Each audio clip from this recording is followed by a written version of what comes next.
want that. We picked up an entire truckload of aerosol cans that are 15 to 25 years old.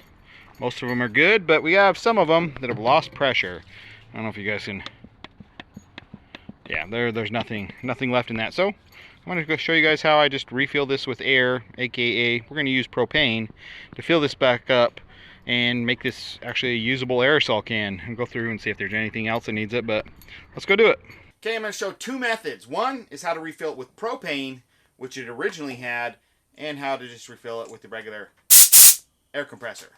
Liquid petroleum gas, propane, and propane accessories. And there's a reason why propane is better than just putting air in there. I did a video probably 15 years ago on air. I'll show that again real fast. But first we're going to do the propane.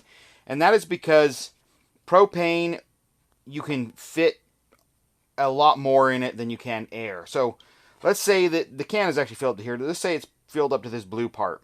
If you fill this up with air to, let's say, 100 psi, and then it gets down to here, the air has lost half of its space, and the air actually just turns into 50 psi. And it just keeps getting lower and lower, so as you spray the can, it gets weaker and weaker. Propane, under pressure, actually turns to a liquid and gets absorbed with the material. Kind of stays suspended inside whatever you're spraying out. So you put 100 psi, well, we'll put in like 130 psi or so of propane, because that's when it turns to a liquid. If we put in 130 psi, it doesn't matter how much you spray, it stays 130 psi for the entire thing.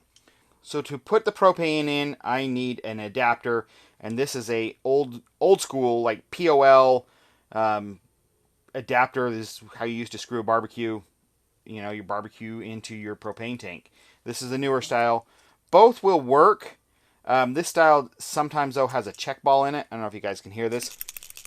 There's a check ball in there, and so it doesn't like to flow the gas as well. You can drill it out. Sometimes it's a pain in the butt.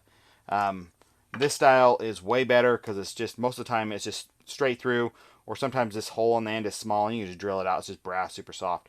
And then on the end of it, this is just a regular air fitting, just like on the end of a air compressor hose, so we can just snap a regular IM air chuck into there, or in this case, yes, a tire inflator nozzle.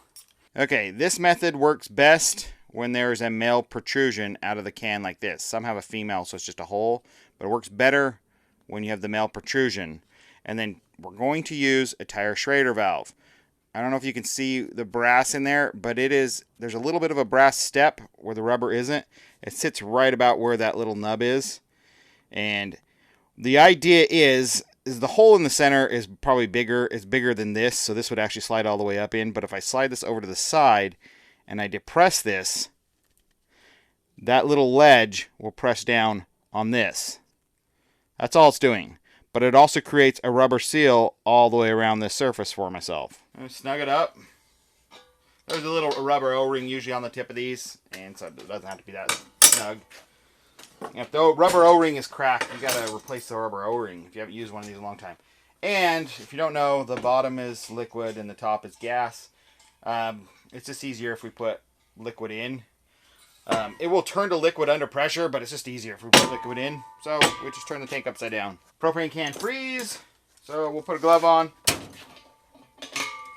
This whole process literally takes seconds. I like the gauge because I can actually see what I'm doing. Now this, I have a locking chuck. I'll just put it in there. And essentially just put that on there. Let's turn on my gas. Okay, the gas is on. We should probably spray some out. Yeah, see it? So we'll get it on there. I'm just putting over to the side, pushing down. I probably need a glove on the hand that is actually touching the propane, because you might get some propane on your fingers. Pushing it down.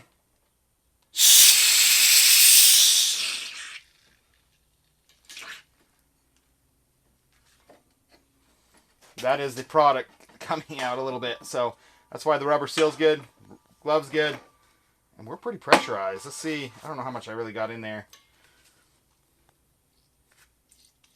Not enough. Let's fighten it a little bit. Let's try again.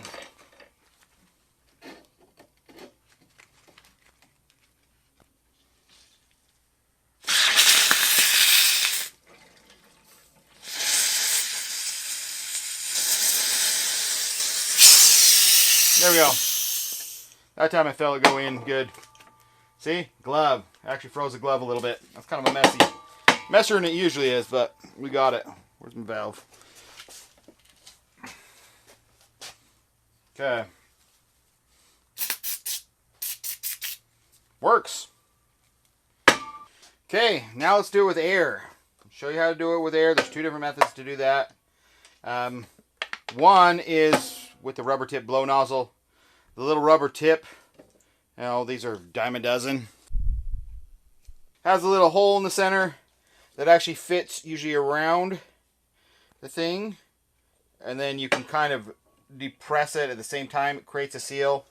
Usually when I'm doing air, I like to stay closer to 50, 60 psi, 75 psi. So I usually like this a little bit better with the Schrader valve. Put some safety glasses on just in case the fluid sprays back in your face. You know, we'll just kind of get it on there.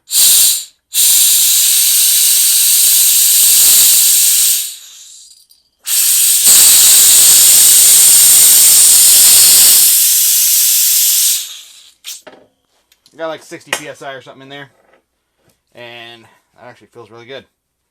But as this goes down, I will have to add more air again and again. We'll top it up even. I'll show you while we have it here. We'll just show you the rubber tip nozzle as well. Kind of put that on there. Same thing. I just can't see the pressure.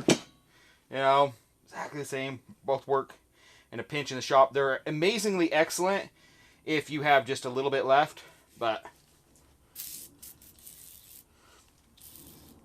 now propane,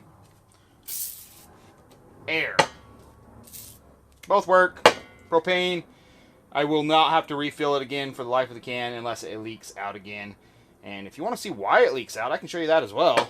So most people don't realize that propellant actually comes out of the can along with the fluid. Obviously, this is where the fluid comes out. The pressure is pushing down on the fluid, and it sprays up there. But if you look right up at top, where is it? You see that little hole and a BB? So they want a metered amount of propellant to escape as well, and that aerates the WD-40 in this case, and makes it cling better. Otherwise, it's just a liquid stream. But if you ever notice when you spray WD-40 or something, it comes out as like kind of a light foam. That's why. But that sits at the top, and there's no fluid to back it or anything. So just the gas itself can slowly leak out, and that's why these things lose propellant. Here's a better example. You can see it a lot closer. I don't remember what this came off of, but you can see the little ball that actually drops, and when fluid is coming out, so fluid's being picked up by this bottom hole with a straw, it actually picks up a little bit of gas at the same time, mixes, and comes out the top. I do have a video on how to make a refillable aerosol can where you can refill it with whatever chemical you want. So go watch that. Check that out right here. But thanks for watching, guys. Have a good one. Bye.